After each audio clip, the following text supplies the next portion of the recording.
Do you find yourself feeling anxious about how you perform at work or how you interact with other people? Does your mind race through your to-do list, replay conversations, and think about everything that could possibly go wrong? Do you find yourself feeling responsible for everyone and everything, from your team's output at work or your colleagues' output to your partner's stress to your family's emotions, and find yourself feeling exhausted from trying to hold it all together? If you appear and seem fine to everybody else, but on the inside you're anxious and overwhelmed, then this video is just for you. Because you may be the strong one, you may be the reliable one, you may be the one that everyone counts on.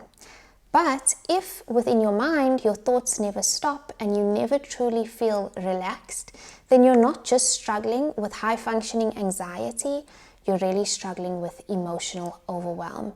And in today's video, I am going to show you why high-functioning men and women constantly feel anxious and why that anxiety just doesn't go away despite you trying to achieve and fix everything and prove yourself.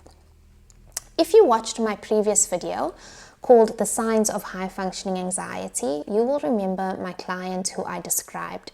She is intelligent, smart, she's capable, she's compassionate, but on the inside, she was overwhelmed and stressed, and that was the part of her that people really couldn't see.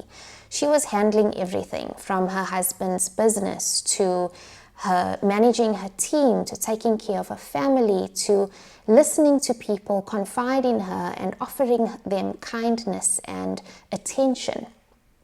But even though she was smiling through it all, on the inside she felt really anxious. And she admitted that she didn't know how to relax. And when we got to this point in our coaching sessions, we uncovered something really critical. That she wasn't just struggling with anxiety, but her nervous system had been conditioned to constantly be on high alert. Not because she was weak, but because she had lived her life being the person who couldn't afford to drop the ball. So if this sounds familiar to you, you need to hear this. Your anxiety that you feel is not about what's happening now in the current moment. It's about what your thoughts, your mind, your body, and your nervous system has learned and been conditioned to expect. You've learned to stay ahead of mistakes, to avoid failing and being disappointed in yourself. You've learned to be the one who keeps the peace, to not upset anybody or rock the boat or disrupt things. You've learned to be the fixer and be the one who holds everything together so that things don't fall apart. And now your brain and your mind constantly scan for what could go wrong, and you always want to be in control and involved and on top of things, and your body constantly feels tense. And over and above this, you may have internalized the idea that your value and your worth lies in how much you can do rather than who you are. You may have grown up learning to keep the peace at all costs and avoid confrontation because confrontation feels unsafe and dangerous for you. You may feel other people's feelings deeply in your body and feel their discomfort, so you jump in to find solutions and fix things. You may feel unsafe letting go of things, delegating, giving other people some responsibility, because letting go feels like a threat to you and your identity and your capability. And the thing is, you've never really had permission to rest and relax without guilt and without feeling selfish and without feeling lazy, because you've always been the one who's had to do the next thing and hold everything together. And what this has resulted in is you not being able to relax or stop thinking, even when you should be resting and relaxing. You convince yourself of how others will respond, and so you step back or you withdraw or you keep yourself small. You may feel like you're falling behind, even though logically you know you are achieving more than most. You may blame yourself when other people are upset, or blame yourself for other people's lack of responsibility. And you may carry guilt for even wanting to set boundaries. But your anxiety is not the root problem of this. Your anxiety, the way you feel, is actually a sign. It's a signal to something deeper. And what it's pointing to is the years of pressure that you've carried, the years of stress that you've had to carry, the expectations of other people that you've internalized, the patterns that tell you that you're only worthy if you're constantly doing more. Your anxiety points to a belief system that you have cultivated that is not serving you anymore. It may have served you at some point in the past, maybe in your childhood, where you had to have certain coping mechanisms of working extremely hard and being perfect and being overly responsible in order to survive, in order to become something. But now that belief system and these resulting behaviors are no longer serving you. And so even with my client that I mentioned, she actually had no space to feel her own feelings because she was constantly managing her external environment. She was constantly managing everybody else's feelings. She couldn't say no without guilt. She couldn't rest without feeling a sense of shame. And when she tried to speak up for herself or stand up for herself, she would always feel intense fear and anxiety, and she would stumble or fumble or her voice would shake. The thing is, what she didn't know is she was already resilient. She already had grit. She didn't need to be stronger or more capable. She just needed to root her identity, to re-strengthen her identity, to rebuild her identity that's rooted in permission. The permission to stop overextending herself that was causing her anxiety and overwhelm and feeling drained and burnt out and exhausted all the time. She needed to feel safe to let go and to be her true self. The problem was that she didn't know who she was outside of other people's opinions. Other people's opinions negatively impacted her so much. She didn't know who she was when she wasn't working or she wasn't achieving something or when she wasn't ticking things off her to-do list. Her work became such a big part of her identity that she didn't know who she was outside of that. She didn't have the space to feel her own feelings because she's never had space to feel her own feelings. From the time she was a child, she had to be in survival mode, taking care of her younger siblings, making important decisions for herself and her younger siblings, finding funding to study to become a chartered accountant and navigating her way through life while also taking care of her family and building a life of her own. She was also always managing or needing to manage her external environment and other people's feelings. So there was never really space for her to feel what she was feeling. So she struggled to say no without guilt. She struggled to rest without feeling shame. And when she tried to speak up for herself or stand up for herself, she would often stumble and fumble and feel anxious and fearful. And what she didn't realize was that she didn't need more grit, she didn't need more resilience or strength or capability. She needed to re-strengthen her identity and rebuild her identity that was rooted in permission, giving herself permission to stop overgiving, overcaring, overextending, overfunctioning, where it benefited everybody else but herself. She didn't know how to live with true self-esteem. She constantly put other people's happiness ahead of her own, even when she knew it wasn't in her best interests. And the truth is, she didn't know who she was outside of other people's opinions of her. She didn't know who she was outside of achieving at work and ticking things off her to-do list. She needed to do the work to discover who she was outside of these constructs of work and other people's opinions and who other people said she was. She needed to get in touch with herself and discover who she was. Because here's the thing, her identity wasn't yet rooted in strong self-esteem.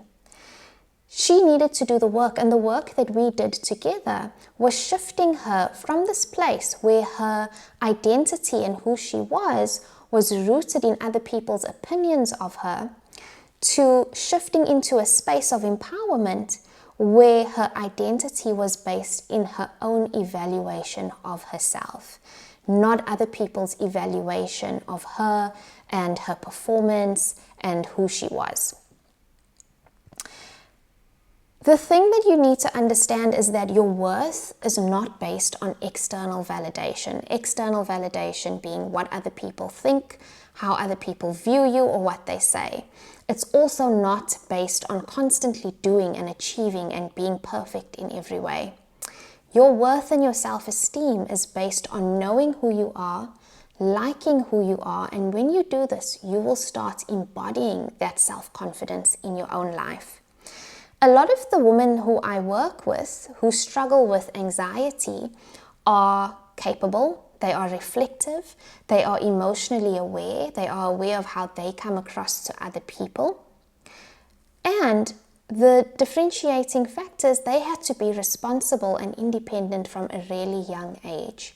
And just like me and a lot of other men and women, they didn't get the skills to build a healthy foundation for their emotional health because their parents didn't know how to teach them that, because their parents didn't know how. They didn't have a knowledge of it. They didn't have the skills. And they didn't know how to model that. And so what ends up happening is that they are capable and they are caring and they are driven and they are determined. And I can resonate a lot with this in my journey and my life as well, is that they've often achieved a lot of success. On the outside, their life looks great, but they've been building and building, whether it's financial independence or a beautiful home or traveling or finding love or building friendships or having hobbies or moving away from their hometown. They've been building a life that is based on a shaky emotional ground because we were never given the tools and the skill set to build an empowered identity that is built on a strong emotional foundation. And so they have a fear, they live in a lot of anxiety and fear because they don't have the strong emotional foundation. And so what ends up happening is, even though they've built a beautiful life, this anxiety and their fear and the lack of their emotional skills end up coming through the cracks and catching up with them, whether it's in their relationships or their self-doubt or their overthinking or struggling to handle emotional triggers or dealing with frustration or resentment. And so that the lack of those skills ends up catching up with them. And they struggle with a lot of fear and anxiety. And if you resonate with this, you may struggle with the fear of not being good enough compared to others, the fear of making the wrong decision, the fear of failing, the fear of not being perfect, the fear of making a mistake and being judged or criticized, the fear of losing control, whether it's in their work environment or in their relationships. And once my client understood where her anxiety was coming from, everything began to shift. And she started thinking, these responsibilities and these burdens are no longer mine to carry. I should stop fixing things for others at the cost of my peace and my joy and my time and my energy.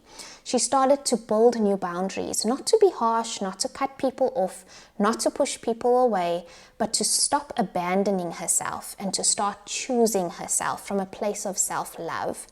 She no longer waited until burnout to rest. She began choosing rest before the breakdown.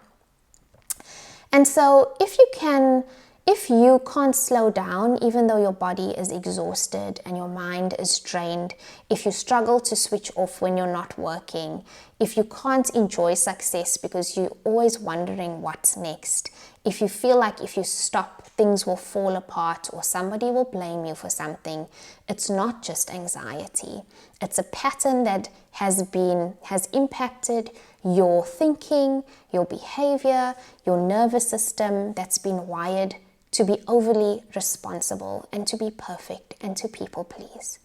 And that pattern can be gently unlearned, and we can start in sessions helping you to relearn the ways of thinking and the behaviors that are actually going to serve you and the life that you want to live. Because You can't do better by trying to force a positive against a negative. What do I mean by this? You can't do better to try and get rid of your anxiety by forcing yourself to calm down. It doesn't work that way. You have to understand the self-limiting beliefs, the belief system that you have developed that is the root cause that's triggering this ripple effect of how you feel, your anxiety, your resentment, your frustration, that's leading you to these patterns of people-pleasing and perfectionism, okay? The beliefs are not you, they are learned and they can be unlearned. And this is the work that I do with my clients every day. And if you want to go even deeper, I encourage you to take the 5-minute quiz that I've created. It is a really short quiz. It won't take you long at all. The link for the quiz will be in the description box below. And what you're going to get off the back of the quiz is you're going to get insights into your hidden emotional pattern that has been driving your anxiety and your fear. You're going to understand why your life doesn't yet reflect the growth, the confidence, the emotional stability and the strength that you have been looking for, even though you feel like you've been doing all the right things. And you're going to get the exact first steps to start breaking free from these emotions of exhaustion and guilt and anxiety, and start moving towards making traction and progress towards the person you want to become and the life that you want to live. I would love to hear from you what you are taking away from this video. And with that, I will see you in the next one. Bye.